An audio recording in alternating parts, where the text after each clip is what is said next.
Hello and greetings from Asheville, North Carolina. In case my voice is unfamiliar to you, I'm Dr. Han Lai, the founder and current spiritual director of Urban Dharma. Thanks to the wonders of technology, we have been able to share a good number of the programs we have offered the last 6 years in Asheville, and occasionally programs I have done elsewhere with this podcast. I hope you have found these programs educational, informative, and helpful to your own spiritual journey.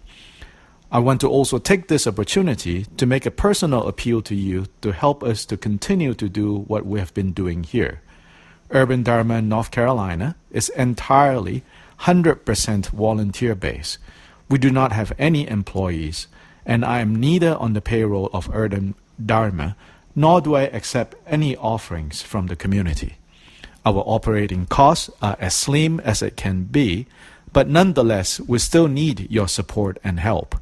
So, would you consider either a one-time donation, or better yet, become one of our sustaining members who give on a regular basis so that we can continue to give the gift of Dharma to any and all who need it? If you are ready to help today, please drop us a line at benefactors@udharmanc.com. Again, benefactors@udharmanc.com. Or visit our giving page on our website, www.udharmanc.com. Again, www.udharmanc.com. But if you're not in a position to make a donation today, you can still help us by simply telling someone else about this podcast. Help us reach more people so that we can share the Dharma even more widely than we are currently doing. And finally, thank you, and please enjoy the following teaching brought to you by Urban Dharma, North Carolina. Hello, and welcome to the Urban Dharma NC podcast. This is part 3 of a series about karma, the Buddha's compassionate explanation of reality, that our thoughts and actions determine our future. Dorje Lopa and Dr. Han Lai will help us unpack this important concept and show how the Buddha's teachings on karma can help us live good and happy lives for ourselves and others, despite a feeling of living in difficult times.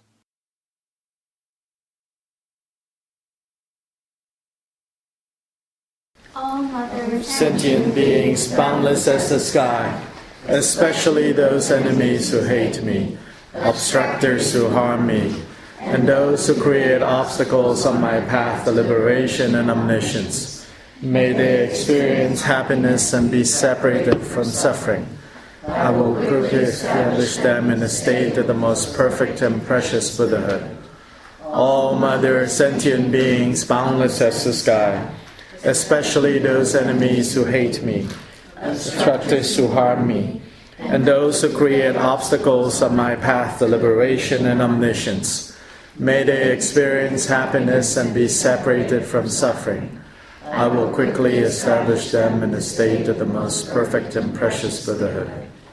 All sentient beings boundless as the sky, especially those enemies who hate me, obstructors who harm me, and those who create obstacles on my path to liberation and omniscience. May they experience happiness and be separated from suffering. I will quickly establish them in a state of the most perfect and precious Buddhahood.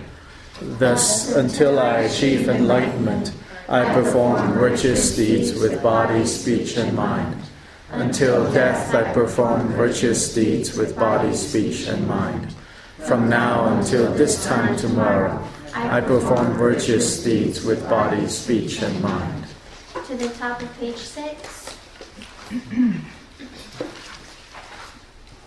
And the Buddha, Dharma, and Sangha most excellent, I take refuge until enlightenment is reached. By the merit of generosity and other perfections, may I attain Buddhahood for the sake of all sentient beings. In the Buddha, Dharma, and Sangha most excellent, I take refuge until enlightenment is reached. By the merit of generosity and other perfections, may I attain Buddhahood for the sake of all sentient beings. In the Buddha, Dharma, and Sangha most excellent, I take refuge until enlightenment is reached. By the merit of generosity and other perfections, may I attain Buddhahood for the sake of all sentient beings. May all Mother, sentient beings, boundless as the sky, have happiness and the causes of happiness. May they be liberated from suffering and the causes of suffering. May they never be separated from the happiness that is free from sorrow. May they rest in equanimity, free from attachment and aversion. May all Mother, sentient beings, boundless as the sky, have happiness and the causes of happiness. May they be liberated from suffering and the causes of suffering. May they never be separated from the happiness that is free from sorrow. May they rest in equanimity, free from attachment and aversion. May all Mother, sentient beings, boundless as the sky, have happiness and the causes of happiness. May they be liberated from suffering and the causes of suffering. May they never be separated from the happiness that is free from sorrow. May they rest in equanimity, free from attachment and aversion.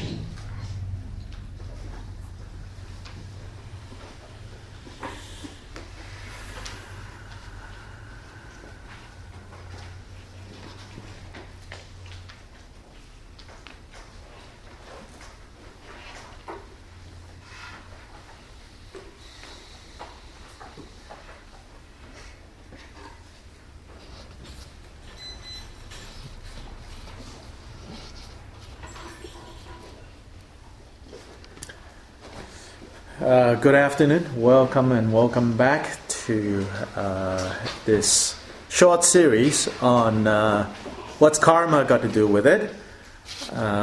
We started yesterday, and while I see that most of you here today were here yesterday, I also see some new faces for today.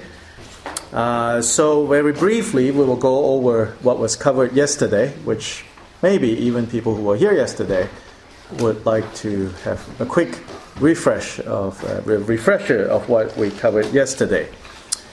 So one of the things I want to also mention, which I mentioned yesterday, is that the approach that we're going to take to studying this topic on karma is in a way based on looking at some of the earliest notion of the word karma that are even pre-Buddhist, like predating the Buddha's time by maybe even 1,000 years. So very early in India, as represented in the most ancient of all texts in the world, really, in this what was originally an oral text known as the Veda or the Vedas. We have already this word karma. But in the Veda, the use of the word karma had a much more limited scope. It was only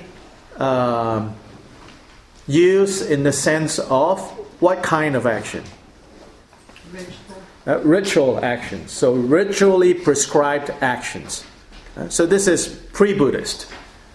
So karma in the Veda, in the earliest stratum of the Veda, was used to refer to ritually prescribed action. And within that system of thought, these ritually prescribed actions have a correspondence with how order is kept in the universe. So these ritually prescribed actions, I should emphasize, which maybe yesterday I didn't say so clearly, they are not arbitrary. They are prescribed for human beings to perform because they are in sync with the forces that keep the cosmos in order. So that there is a direct link between the way in which the universe, the cosmos, is kept in order, and that order can only be maintained, that microcosmic order can only be maintained if on the the macrocosmic, and then on the microcosmic level, human society maintains this set of prescribed ritual actions that puts human society in order. And as human society is put in order, then the broader order, cosmic order, is maintained. Now you see how then this certain aspects of this understanding of karma gets carried forward to other to developments that will come later, right?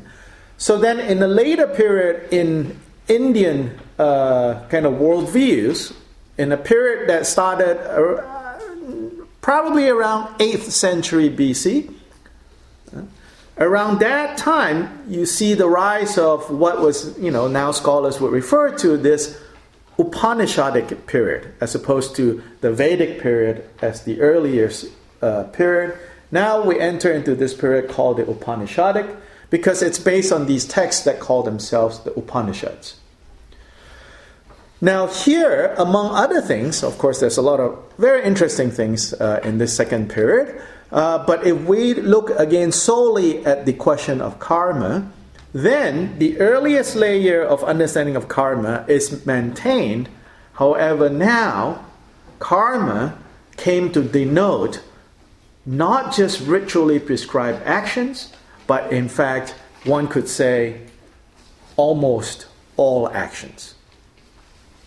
Which is sort of extending the notion of the importance of ritually prescribed actions to say, it's not just ritually prescribed actions, but it covers a broader range of actions that could include brushing teeth and going to the market. That all these actions have implications. Alongside this broader use of the word karma, that it's not only action, but now there is more a focus on how these actions produce moral results. And not just simply results, right? So, for example, I'm holding up, this gong striker here, right? And when I let go from my fingers, it falls, and it rolls away. And it's coming back, good. Now,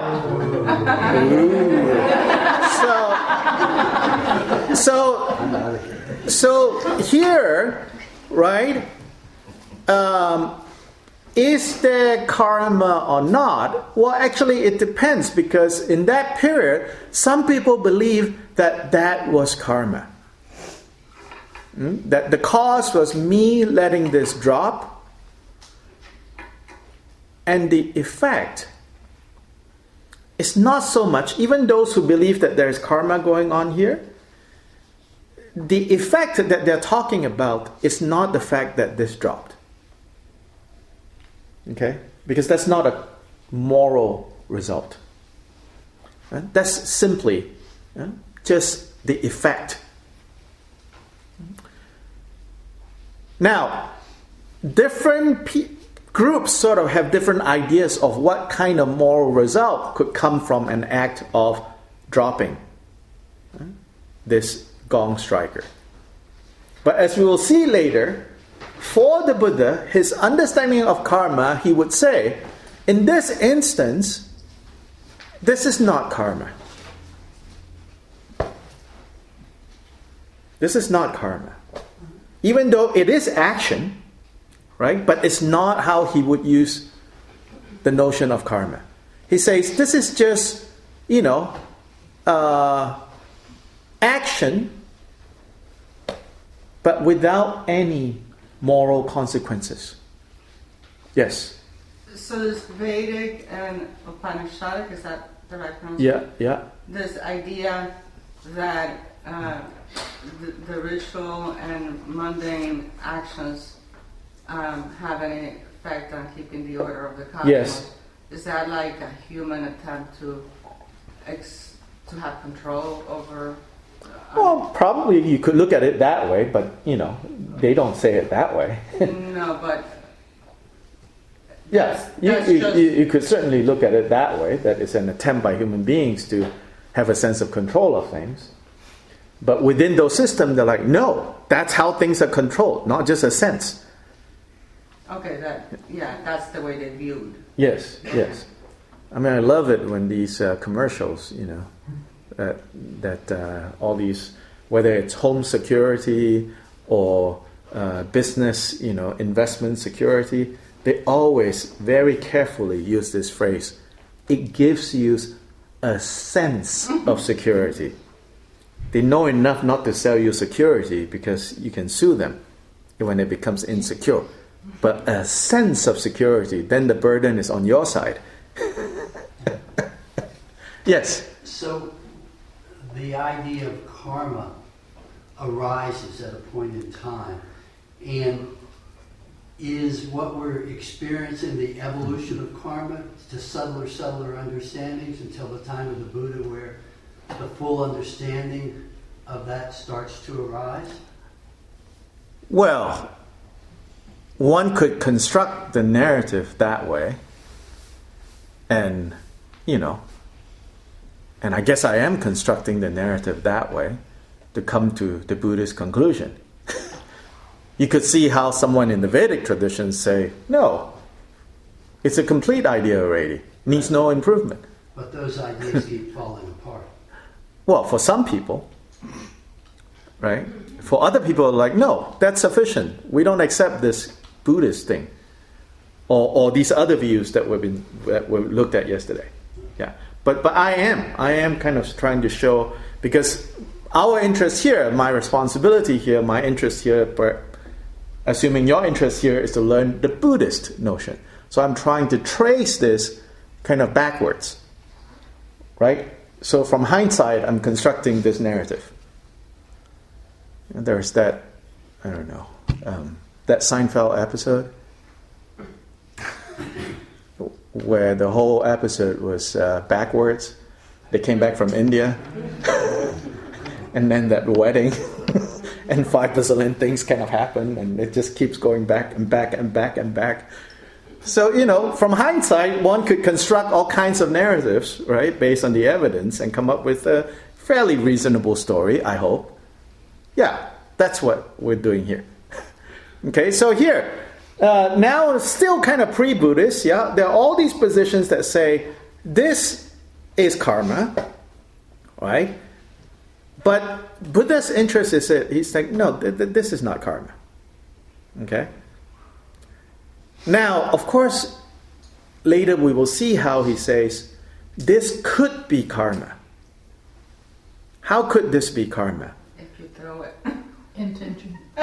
Yeah, if I hurled it at someone with intention.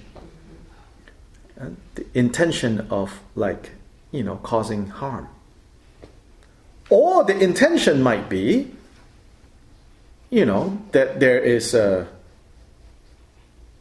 poisonous something about to bite someone, and I hurled it, right? Then it becomes karma. Good. And in that case, right, if I hurled this, right, because I wanted to hurt someone, right, so this goes and it succeeds in hitting whoever I tried to hit. Yeah?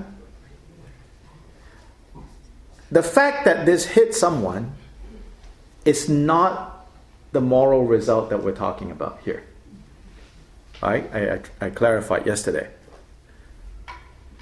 That is just an effect. The effect of me hurling this at someone and actually hitting that person, that is not the karmic result that the Buddha was concerned about. The karmic result that the Buddha is concerned about or calls our attention to is what will happen to me for having done that act. What kind of moral result will come? Whether it's immediate or later or next life. That's the kind of karmic result that he's concerned about. Yes? Not to pick it apart, but even if you drop something, then if that thing has consequence and you were neglectful in dropping it, could that also be it doesn't just have to be a burst of anger or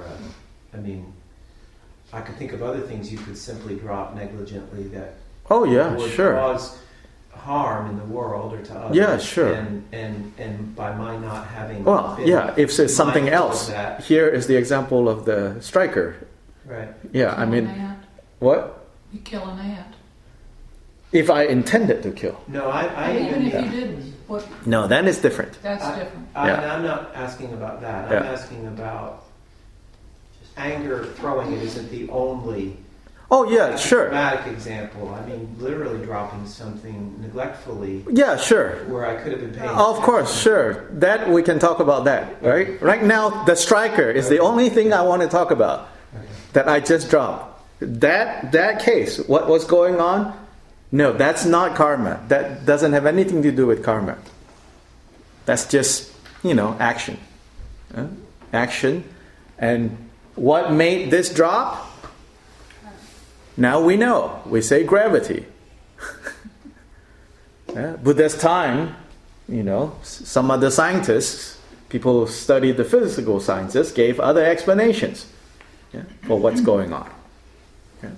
So, and yesterday we have not quite directly looked at yet Buddha's way of talking about karma.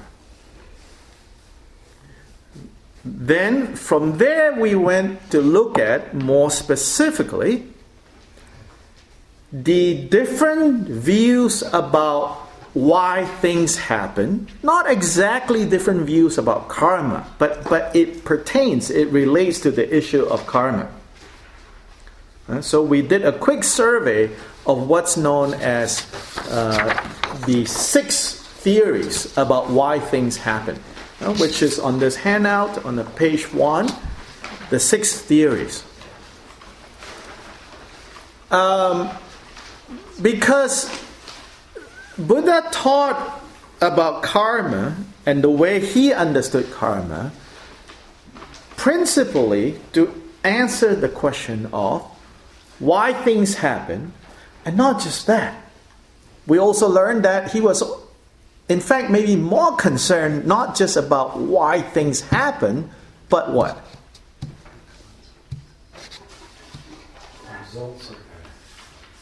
Results of actions, but The intention. We can do something about it. What makes action possible? Mind. No, he's concerned about that question. What would encourage us to act in certain ways and not to act in certain other ways? Yeah. In other words, what makes moral actions, moral decisions possible? What kind of a worldview makes action meaningful?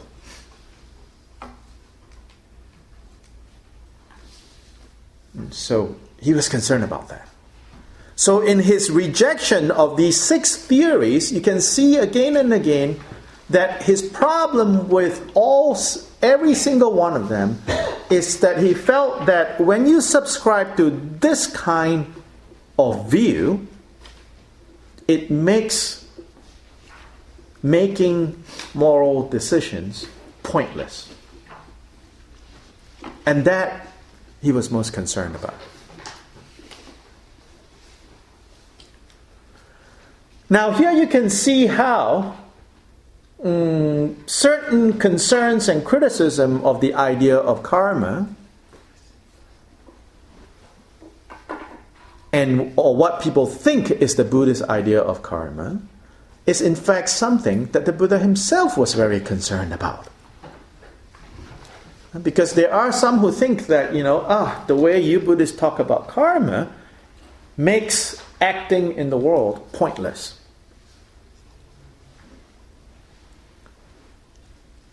And that would be what kind of understanding of karma? Nihilism? Or more specifically, what we've looked at? Under the three positions, right? With the first one, that all experiences, all of that is caused by what was done in the past. As if karma is only about what happened in the past. Now, believe it or not, I think a lot of people think of karma that way, including Buddhist practitioners. You know, people will say, oh, I guess it's my bad karma. Right? They say, oh, I can't do this, or I can't have this, or I can't attend this, or, you know, I hear this a lot. Maybe it's just people being uncomfortable or apologetic, you know. They said, oh, I can't come to this teaching. Must be my bad karma. As if, you know, like karma is fate. And the understanding of fate as something that is inalterable, cannot be changed. With absolute certainty. No space for change. You know, people will say, oh, it must be my bad karma. We have talked about in the past the idea that choice is not always available. We'll come to that. Okay, I'll just talk. We're all chomping at the bit here. We'll come to that. We'll come to the Buddhist view. You spent a whole time telling us what karma is not. We're ready for the food. We're ready for this. We're all jumping ahead. Yeah, because we need to know what karma is not, because actually these views are not stuck in the ancient times. We routinely on any given day believe in, you know, a bunch of these ideas. So this is not just some abstract study of ancient people believing weird things. Yeah, there are present day incarnations of these views that we kind of like believe in and operate from. Yeah? And as I think it was John pointed out yesterday, what's interesting about these 6 theories is that you can sort of see, at least from a Buddhist biased position or a Buddhist based position, you can sort of see that there's some element of reality or some element of truth in these 6 positions. But it's off. It begins at some place of clarity that quickly then gets obscured. And then it kind of gets, quote unquote, perverted. And that's an interesting observation, because in the larger kind of Buddhist understanding of the nature of mind, we say that in the first instance of awareness, it's pure. But in the second instance and following subsequent instance, confusion is all that there is. So even with these kind of philosophical, you know, big ideas, positions held, there's often something in there that corresponds with how things are. But then it then gets elaborated, it gets clouded. Then it turns into something else.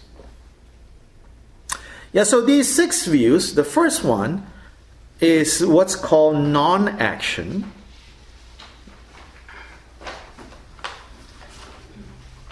And if you remember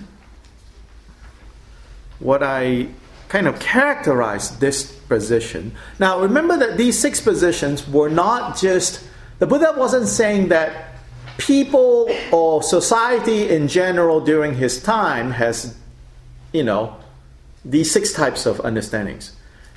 They are actually, these 6 are very specifically referring to actually 6 ascetic groups.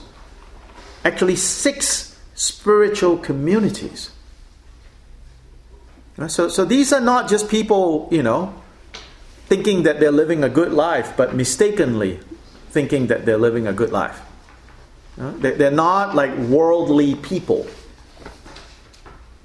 But these are actually religious or spiritual communities. So he says, these Brahmins and contemplatives, And so this first group, led by this person called Purana Kashyapa, basically what he seemed to have taught is that the way we live our lives should be natural. In the sense of, in nature, there is no good or bad. Good or bad are essentially human constructs. That we should live as close as possible to how nature is. Now, very strong examples are used. Here it says, you kill, you steal, you intimidate, you threaten, you cause other people to threaten, and all of that. And it says, but at the end of that, so it lists out a whole long list of clearly negative actions to make a point. And then a line about making sacrifices, being generous. All of that is pointless. Instead, you should understand that the real contemplative, the real spiritual life is to be lived by not getting caught up in these categories that are human constructs. So that if your nature, and in a way, then nature has determined how we should act. So a tiger should just be a tiger. And a human should just be a human. Whatever a human means, according to this. So here it's saying, be natural. Don't act. Because action is motivated by human desires. Don't act.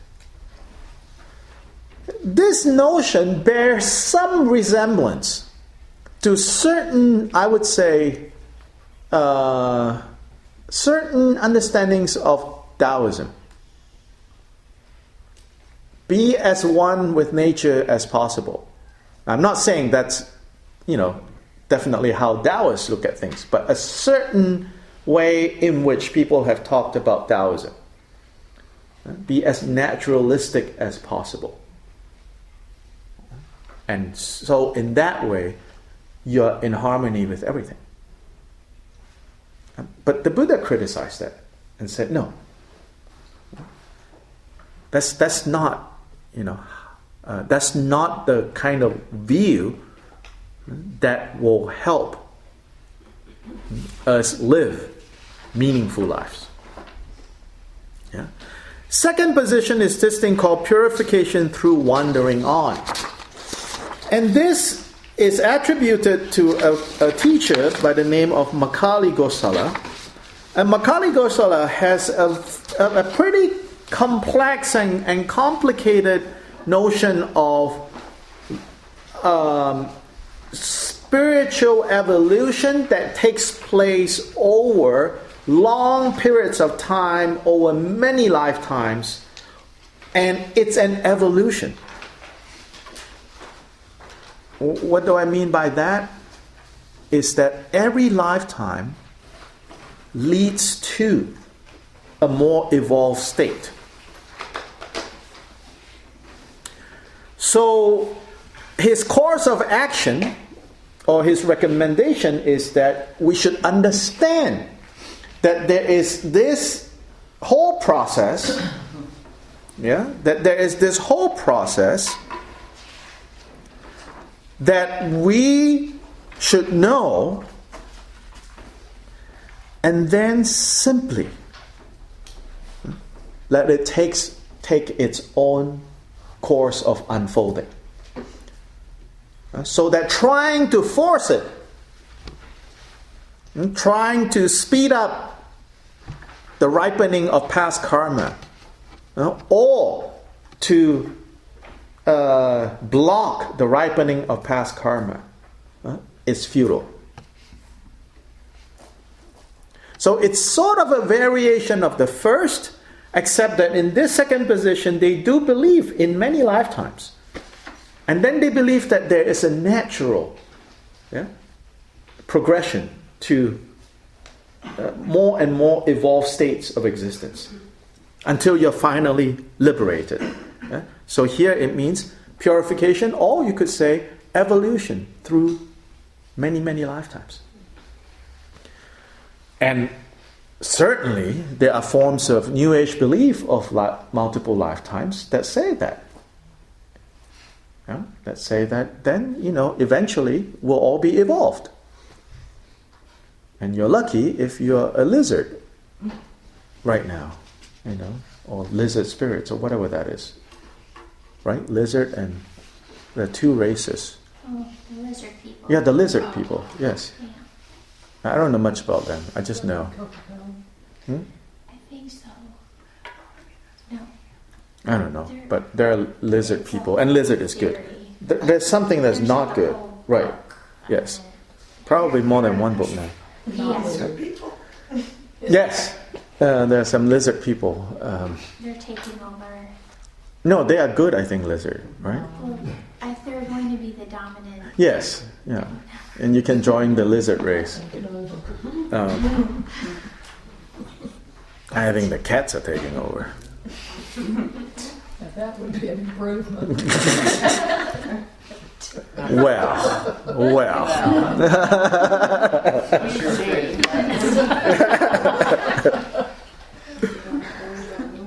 So that's the second position that we looked at.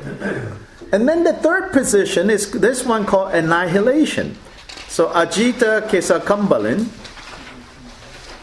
And what we can understand with this is that it talks about how, and this one I think bears resemblance to the kind of belief that we have today, which says that essentially this is a kind of spirituality that we do find among us today, which is a primarily kind of secular humanist form of spirituality.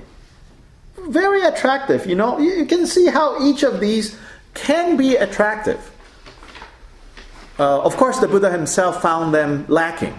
And again, my job is not intending to convince you of that, but rather, let's see, where the Buddha finds problems with any of these, and how his understanding of karma might offer another way of thinking about why things happen, and how we can live meaningful lives by acting meaningfully.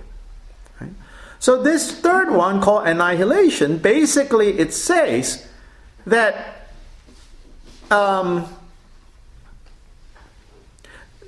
it says here, the words of those who speak of existence after death are false and empty chatter.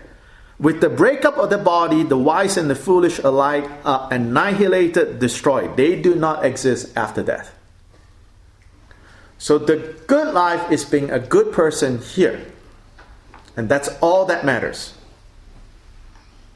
Yeah?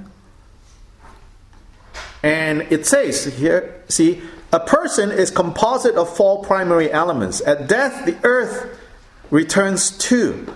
The internal earth element returns to the external earth element. The internal fire element returns to the fire element. Ashes to ashes, dust to dust. That's it. You become one back to nature. Again, and that's it. And certain passages, in fact, in the Taoist canon, seems to talk like that and say, my eyes, where it sparkles, become the stars. My, fluids in the body joins the river, and everything disperses. It's a very kind of secular humanist form of spirituality that says then everything just disperses. That's it. And the Buddha found this again to be lacking. I would say this way of thinking we'll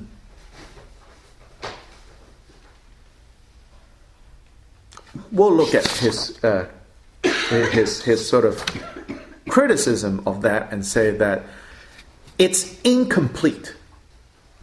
This view. The next one is called non-relatedness. And here, what we have here is the idea that, now here it bears some resemblance with the one before in that it analyzes the human person, right? And say that, yes, not only are we consisted of these four elements, the physical elements, earth, which is the solidity, the quality of solidity. Fire is the quality of heat. Wind is the quality of motion. Water is quality of fluidity. And that we are not only consisting of these four great elements, but there is also this primal substance called pain, and primal substance called pleasure, and then finally, now you have 6, and the 7th, the soul. The soul. And what happens at death is that these all go their separate ways. Now, here it doesn't tell you, like what happens to the soul. But the point is that all these are immutable. Nothing you can do would change the immutable, eternal qualities of these 7 substances. So everything is illusory. Hanlai here is illusory. Robin there is illusory. The guy walking around out there is illusory. All that there is these 7 types of primal substances temporarily coming together. And even if you were to, again, none of these groups were advocating slicing people up, although all the examples given by them says even if you were to cut. So even if you were to slice through Hanlai, actually nothing is harmed. Because the soul cannot be harmed. And the 4 elements cannot be harmed. And pain and pleasure as ultimately existing categories cannot be harmed. So here, non-relatedness, meaning that these 7 things are independent, immutable, unchanging. Don't stress. And you can see how, subscribing to this, you will overcome fear of death. Nobody dies. Nobody can be slain. Because these are, what's real is immutable.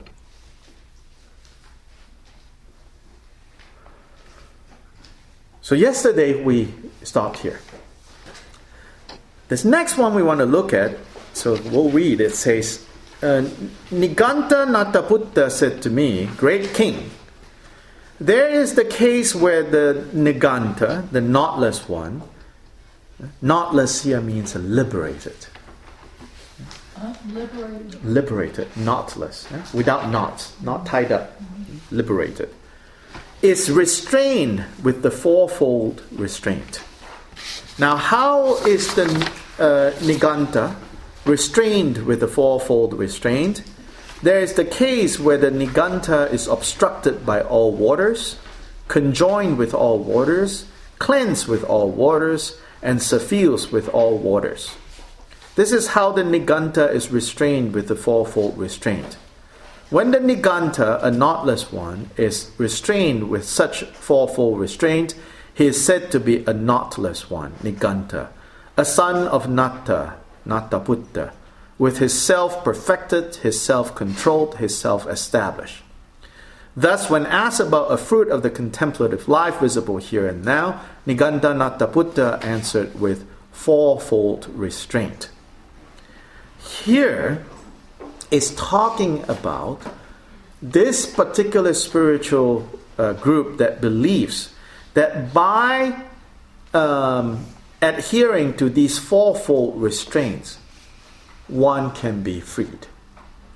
So this juxtaposition between restraint and freedom. That ironically, to be free, right, you free yourself by these four restraints. Obstructed by all waters, conjoined with all waters, cleansed with all waters, suffused with all waters. This is a rather obscure reference. And here, and I have to confess that, I didn't really, dig too deep into this. Here, actually, it's referring to a Buddhist understanding of what the Jain religion believes in. So, Niganta Nattaputta, of these 6 spiritual groups, this is the only group that exists to this day as a living spiritual community, as a distinctive living spiritual community. These are the Jains in India, primarily. Now, I don't know, I'm not able to speak to the specifics of these 4 restraints. But kind of more general characterization of the Jain understanding of why things happen and what is the solution to things, to the problem. The Jain religion is very similar to the early Buddhist teachings. In fact, some Jains today will tell you that Siddhartha ripped off the religion from them, because their leader is also called Buddha, awake. But more commonly they call him the Jina, meaning like the conqueror, which is also a term that we use for the Buddha, he who has conquered the afflictive emotions. And even in the depiction of Mahavira, which is Niganta Nattaputta in this source, Mahavira is called the great hero, the great conqueror. Jina is more like Lord, protector. Mahavira, even in his representation, looks very much like Buddha, the way he is depicted. And he was a senior contemporary of Siddhartha. And so in the Jain religion, and of course, this is an oversimplification of it, they believe essentially that we all have this indwelling divine spirit or life called the jiva. Jiva. So it's a variant term, which in Hindu sources is often called Atman, like the indwelling divine spirit. But in Jain they call it the jiva. And again, to kind of terribly simplify this, the goal is to free the jiva from the constraints of the physical body. That our problem, suffering, why things happen, specifically why samsara happens, is because the jiva is trapped in the body. So one should do whatever possible to free, to liberate this jiva. And to do that entails very dedicated efforts. So the monks and nuns of Jain religion today, they are separated. They have kind of two traditions, two lineages, so to say. One is known as the sky-clad, and one is known as the cotton-clad, I think. The cotton-clad, they actually wear cotton. And the sky-clad means what? Naked. So they are naked. Why? Because that is the least harm that you're creating. Do anything. And Jains to this day, and not only that, so naked, but not naked completely. Even among the nakeds, among the cotton clad, right? Obviously, they wear white cotton, simple white cotton. They're monks and nuns, but both for the cotton and I think for the naked, there is a nose piece, a cloth that you will wear like a mask. Why? So that you won't accidentally breathe in any living things and kill them. Wow. And they walk with a broom. A broom is part of their, kind of necessities that they need to have. And it's a feather broom, not feather, I don't remember what it's made out of, to sweep as they walk. Wow. Right? So that you don't accidentally kill any. Like breathing in like a little bug or something? Yeah. Oh. Yeah. And of course, basically, they're not vegan, vegetarian. They're not vegan in the sense that I think milk is allowed, but tubers are not allowed. Tubers. Potatoes, because you have to dig them out of the ground. And then among the sky-clad, even more extreme than that, is like among the sky-clad, you could choose. Like if you want to be really serious about it, you won't even eat cultivated vegetables, because that involves farming and working on the ground. So you only eat whatever has fallen off trees or died plants, and you just scavenge. And I think for both groups, you can see they don't have hair. Yeah, but unlike Buddhist monks and nuns where you shave your hair, right? They pluck it out. Yeah. It's an, ritual of plucking out every single hair. So what is understood by water? I don't know, as I said, like what the reference here is. I should have looked into it. Now specifically with the issue of karma then, in contrast to the Jain position, so now we can speak of like specifically the issue of karma. Jains believe that karma is fixed. And not only that when karma is created, right? When actions are created, and to them intention doesn't matter. All actions create karma. And when actions are created, the result is a kind of spiritual substance that weighs down the jiva.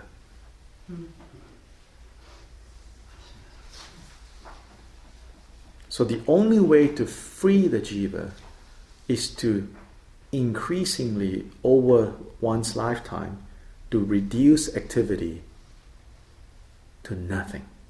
So they don't see that as a metaphor at all. They see it literally. Oh yeah. Wow. Yeah. And so the ideal way for Jains to die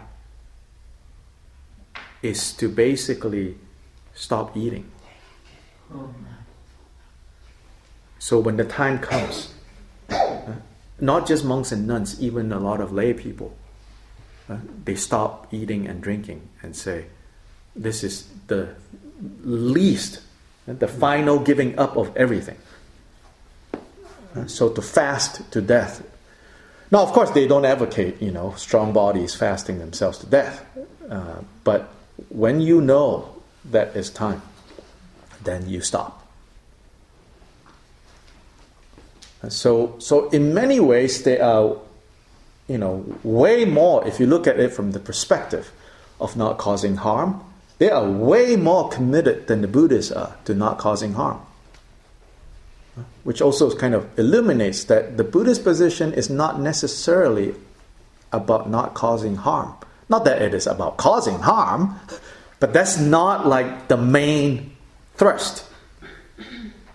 The main thrust is something else. The Buddha's view about, why we act and what's a good way to act is different. So he rejects this. He says this is too extreme. And so for him, for the Buddha, he says, no, you don't need a broom to sweep. But you want to cultivate mindfulness so that when you're walking, you're not causing harm. So in fact, the Buddha instituted a required period of not traveling for his monks and nuns during the rainy season. Because during the rainy season, the monsoon season, all the critters kind of come up. And so if monks and nuns travel, they're more likely to be crushing these critters and killing them. So during that period, he says, stay put, nobody moves. And so he was interested in minimizing harm, but not to the extent that the Jains were committed to minimizing harm. And we know that the Jain community, right from the get-go in the beginning, vegetarianism was required. But the Buddha did not require that of his early community. So it's a different kind of. So this is the view. The fourfold restraint, you might want to look it up yourself, but next time we meet, maybe I'll say something about exactly what this is referring to. Then the last one is called evasion. Sanjaya Belataputta said to me, if you ask me if there exists another world after death, if I thought that there exists another world, would I declare that to you? I don't think so. I don't think in that way. I don't think otherwise. I don't think not. I don't think not. If you ask me if there isn't another world, both is and isn't, neither is nor isn't, if there are beings who transmigrate, if there aren't, both are and aren't, neither are or nor aren't, if the Tathagata, meaning like the one who is freed, exists after death, doesn't, both, neither exists nor doesn't exist after death, would I declare that to you? I don't think so. I don't think in that way. I don't think otherwise. So I don't think in that way. So you mean like you think, no, I don't think that either. And I don't think not. Thus, when asked about the fruit of the contemplative life visible here and now, Sanjaya Belataputta answered with evasion. I think this is, it sounds kind of funny, right? And and there's some exaggeration here perhaps, but this is, I think, it bears resemblance to the position that says, I don't know. And no need to know. And so I've seen this funny bumper sticker, of course, It's all about bumper stickers. And this one says, radical agnostic in big print, and then in smaller print, I don't know, and you don't know either.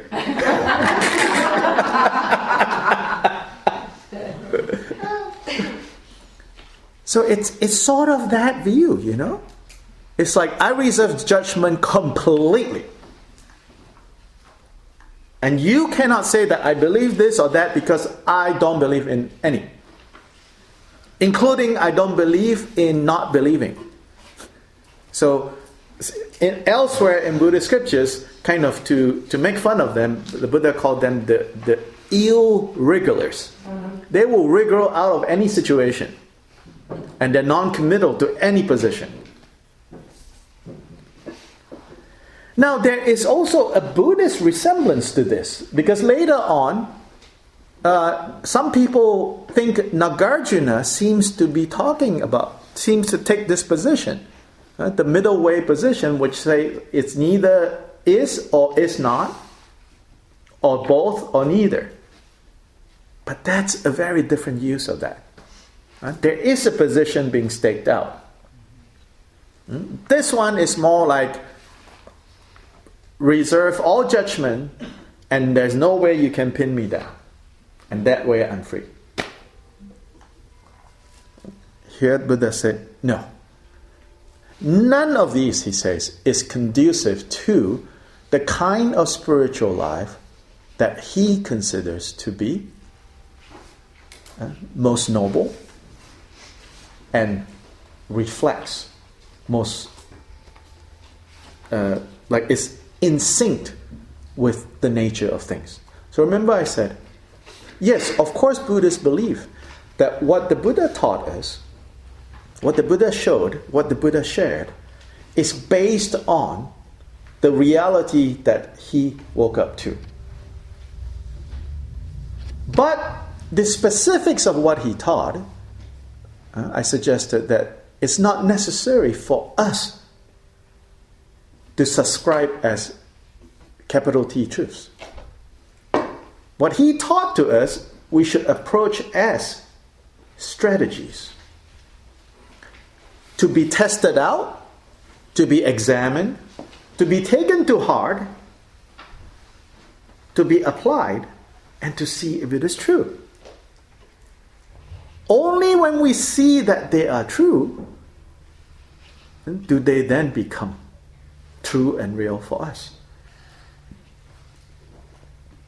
And so the Buddha had the Buddha is not just reserving all judgment and say, oh, I have no opinion. Oh, yes, he does. Again, these 6 positions, you can see how it's easy to kind of slip into these 6 positions if we don't kind of understand where the Buddha is coming from and how. So it's easy to even interpret the Buddha's teachings along the lines of any one of these 6 positions.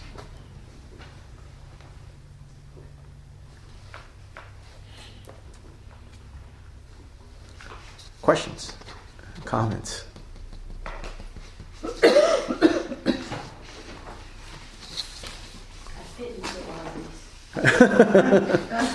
Within an hour or within a day?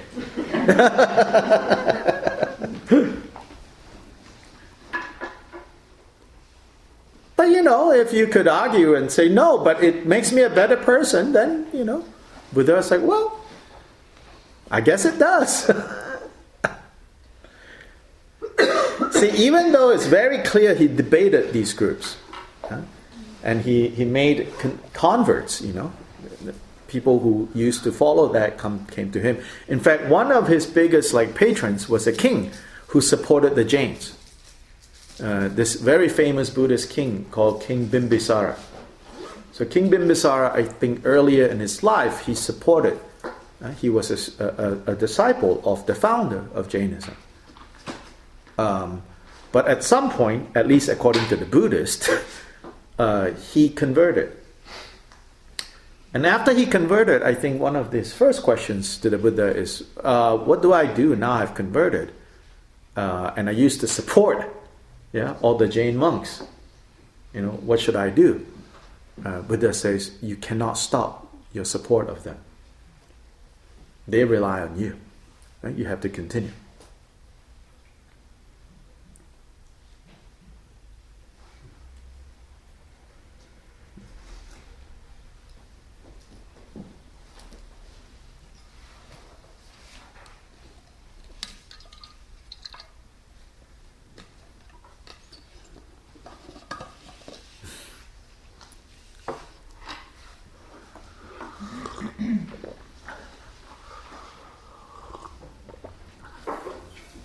short break, 10 minutes.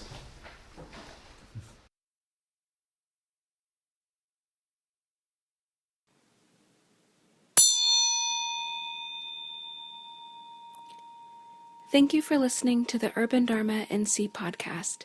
If you enjoyed this episode, we hope you'll consider supporting our mission to foster a deeper understanding of the teachings of the Buddha, to build meaningful community, and to integrate contemplative teachings into everyday life. We invite you to make a donation online at udharmanc.com. Thank you. May all beings benefit.